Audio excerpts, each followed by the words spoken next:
भ्रष्टाचार कम नहीं हुआ, जिस तरीके से बेरोजगारी फैली हुई है और जो वादे किसानों को किए थे वो सब अभी तक अधूरे हैं।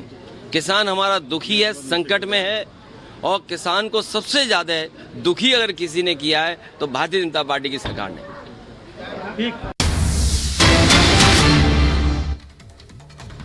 और इसी बीच अगली बड़ी खबर आपको बता दें, हेमंत सोरेन को सुप्रीम कोर्ट से बड़ा झटका। सोरेन की याचिका सुनने से इनकार कर दिया और सुप्रीम कोर्ट ने याचिका सुनने से सीधा इनकार करते हुए कहा हाईकोर्ट जाने के लिए। सुप्रीम कोर्ट ने कहा कि हाईकोर्ट जाना होगा। गिरफ्तारी के खिलाफ सुप्रीम कोर्ट में याचिका दी थी झारखंड के पूर्व मुख्यमंत्री हेमंत सोरेन, जिनको ईडी का 10वां समन जारी हुआ था और उसके बाद जब ईडी से सवाल जवाब हुए तो रात में लंबी दिन भर सवाल जवाब के बाद रात में गिरफ्तारी हुई, अपने पद से इस्तीफा दिया और अब सीधा सुप्रीम कोर्ट का उन्होंने दरवाजा खटखटाया। वहां से भी फटकार मिली और कहा कि हाईकोर्ट जाइए।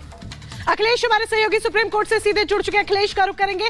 अखिलेश, हेमंत सोरेन को काफी उम्मीदें थी लेकिन सुप्रीम कोर्ट ने एक बड़ा झटका देते हुए याचिका पर सुनवाई से ही इनकार कर दिया है। पूरी अपडेट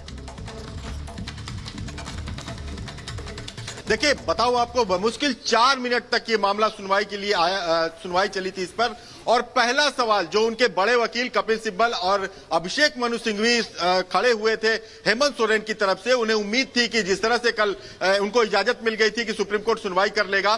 पहला सवाल जस्टिस संजीव खन्ना ने पूछा कि आप एक संवैधानिक कोर्ट, जब हाई कोर्ट भी है तो आप सुप्रीम कोर्ट क्यों आए, और अगर हम इस तरह की इजाजत किसी एक मामले में देते हैं तो बाकी लोगों को भी हम कैसे रोक सकते हैं, बाकी लोग भी यहां इस तरह आने लगेंगे तो हम ये नियम कैसे तोड़ सकते हैं। इसका जवाब सिब्बल और सिंघवी के पास नहीं था और उसी समय तय हो गया था कि सुप्रीम कोर्ट से अब सोरेन को राहत नहीं मिलने वाली है। लाख दलीलें देनी चाहिए कपिल सिब्बल ने और उन्होंने कहा कि जिस तरह से गिरफ्तार किया गया है आप देखिए कि किस तरह से नियमों की धज्जियां उड़ाई गई है। लेकिन सुप्रीम कोर्ट ने कहा कि हम पहले नियम पर नहीं जाते, हम पहले प्रोसेस पे जा रहे हैं कि आपने सुप्रीम कोर्ट का जो रुख किया है उसमें यह बताइए कि आप हाई कोर्ट क्यों नहीं गए, हाई कोर्ट में आपने याचिका क्यों नहीं दाखिल की। हाई कोर्ट भी एक संवैधानिक कोर्ट है।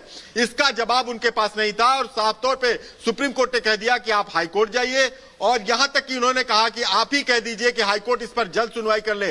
सुप्रीम कोर्ट ने उस मांग को भी स्वीकार नहीं किया और कहा कि ये हाईकोर्ट पे डिपेंड करता है कि वो आपकी याचिका को कितनी जल्दी सुनवाई करे।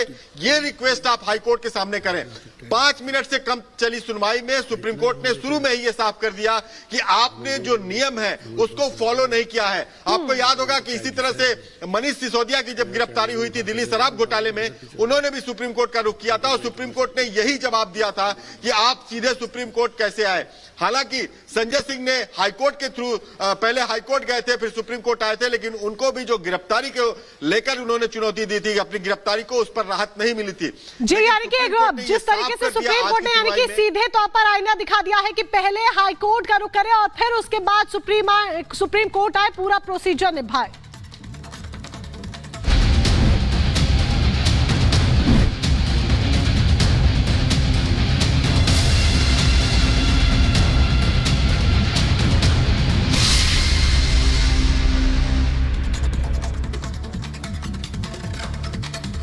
और झारखंड की सियासत से जुड़ी जिस तरीके से हम बात करें उस बीच आपको यह बता दें कि रांची में सियासी हलचल अब और भी ज्यादा तेज हो गई है। सर्किट हाउस में एक बस पहुंची है और ऐसा माना जा रहा है कि इस बस के जरिए विधायकों को हैदराबाद शिफ्ट किया जा सकता है। सूत्रों के हवाले से बड़ी खबर आपको बता दें, विधायकों को हैदराबाद शिफ्ट करने की तैयारी है। सर्किट हाउस में बस पहुंच चुकी है तो क्या तमाम विधायकों को हैदराबाद शिफ्ट कर दिया जाएगा। जबकि गुना गणित की अगर हम बात करें तो गठबंधन की सरकार गुना गणित में आगे है, बावजूद इसके गठबंधन में एक तरह की बेचैनी देखी जा रही है। और ऐसे में आज जहां चंपई सोरेन शपथ लेते हुए नजर आएंगे मुख्यमंत्री पद की, तो उससे पहले सर्किट हाउस में देखिए कि किस तरीके से बस पहुंच गई है। और सूत्रों के हवाले से ये बड़ी खबर निकलकर सामने आ रही है कि विधायक शिफ्ट किए जा सकते हैं हैदराबाद। बीते दिन भी कुछ यही देखने को मिला था, लेकिन वेदर की वजह से, मौसम की वजह से फ्लाइट उड़ान नहीं भर पाई और ऐसे में हैदराबाद विधायकों को शिफ्ट नहीं किया जा सका। बड़ी खबर जेएमएम झारखंड मुक्ति मोर्चा सूत्रों से ये बड़ी खबर है, बसंत सोरेन को अहम पद संभव है, डिप्टी सीएम बन सकते हैं बसंत सोरेन। सूत्रों से खबर मिल रही है। आपको बता दें जेएमएम में एकजुटता के लिए फैसला लिया जा रहा है। हेमंत सोरेन के भाई हैं बसंत सोरेन, जिनको बड़ी जिम्मेदारी मिल सकती है। लोमस हमारे संवाददाता हमारे साथ जुड़ गए हैं। और मृदुल भी है, लेकिन लोमस सबसे पहले आपके पास आते हुए बसंत सोरेन को एक बड़ी जिम्मेदारी मिल सकती है। ये माना जा रहा है कि डिप्टी सीएम बनाया जा सकता है। बिल्कुल साफ तौर पर यहाँ पर क्योंकि लगातार ही जहाँ एक तरफ जेएमएम और गठबंधन में खुशी की लहर है, तो दूसरी तरफ अब ये देखा जा रहा है कि डिप्टी सीएम कौन होगा, और डिप्टी सीएम को लेकर के लगातार ही चर्चा का विषय बने हुए हैं बसंत सोरेन। क्योंकि एक तरफ जहाँ पूरी तरीके से गठबंधन को साधना है, तो दूसरी तरफ परिवार को भी देखना है, तो उसी को लेकर के यहाँ पे बसंत सोरेन का नाम लगातार ही चर्चा का विषय बना हुआ है। आप देख सकते हैं कुछ देर के बाद यहाँ से चंपई सोरेन निकलेंगे राजभवन के लिए, वो वहाँ शपथ लेंगे, और ये कहा जा रहा है कि बसंत सोरेन का नाम पूरी तरीके से स्पष्ट हो चुका है डिप्टी सीएम को लेकर के। और अभी हम क्योंकि सर्किट हाउस में मौजूद है, और ये भी कहा जा रहा है कि जो बस कल आपने देखा होगा, जो बस विधायकों को कल एयरपोर्ट लेके गई थी, वो बस फिर से सर्किट हाउस के अंदर लग चुकी है। और यह अनुमान लगाया जा रहा है कि एक तरफ जहां चंपई सोरेन वहां शपथ लेंगे राजभवन में, तो दूसरी तरफ जो तमाम विधायक है वो एयरपोर्ट के लिए रवाना हो सकते हैं। ये अनुमान लगातार ही लगाए जा रहे हैं, जो हमारे सूत्र हैं उनके द्वारा कहा जा रहा है जो है लोमस वो साफ सीधे तौर पर देखा जा रहा है। मृदुल राजभवन से जुड़े हुए हैं। मृदुल, बस पहुंच गई है सर्किट हाउस। एक तरफ चंपई सोरेन आज शपथ लेते हुए नजर आएंगे, 12 से 1 बीच के समय तय किया गया है, लेकिन दूसरी तरफ डर भी है, विधायकों को शिफ्ट करने की तैयारी हो रही है।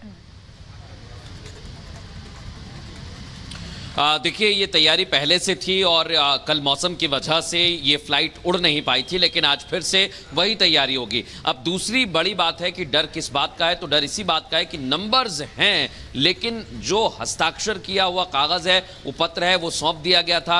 अब सिर्फ और सिर्फ विधायकों की परेड करानी है, शक्ति प्रदर्शन करना है, इसके लिए पूरी तरह से तैयार है। लेकिन एक भी गलती भारी पड़ सकती है, इसलिए इस तरह के फैसले लिए जा सकते हैं कि विधायकों को जल्द से जल्द शिफ्ट किया जाए। हालांकि एयरपोर्ट से जो जानकारी आ रही है वो भी हम दर्शकों को बता दें कि जो कल भी प्राइवेट प्लेन्स आए थे वो यहां पर पहुंच चुके हैं, और उन्हीं से इन्हें शिफ्ट किया जाएगा, हैदराबाद ले जाया जाएगा, क्योंकि वहां कांग्रेस की सरकार है और यहां कांग्रेस पार्टी पूरी तरह से चाहती है कि कोई गलती ना हो। आलमगिरी आलम भी थोड़ी देर में यहां पर चंपई सोरेन के साथ ही आएंगे, और एक जो सत्यानंद भोक्ता है वो भी मौजूद रहेंगे, वो भी शपथ लेंगे। और जो डिप्टी सीएम की चर्चा चल रही है, हालांकि कोई संवैधानिक पद डिप्टी सीएम का नहीं होता है, लेकिन साधने के लिए, सियासी समीकरणों को साधने के लिए यह फैसला लिया जा सकता है, जिसमें बसंत सोरेन का नाम भी चर्चा में चल रहा है। कुछ और देखिए, गार्ड्स भी आ गए, मुझे लगता है। देखिए, अब यहाँ ये गार्ड्स बता रहे हैं कि थोड़ी देर में शपथ ग्रहण होगा, और ये अंदर जाते हुए आपको नजर आ रहे हैं। यानी शपथ ग्रहण अब से लगभग 1 घंटे का समय बाकी है, जो मैं देख रहा हूँ। ये आप देखिए, पूरा बैंड तैयार है, क्योंकि नेशनल एंथम होता है, हमने देखा है शपथ के पहले। वहां पर हलचल भी जो है वो सीधे तौर पर मृदुल देखी जा रही है। लौटेंगे हम आपके पास, क्योंकि आज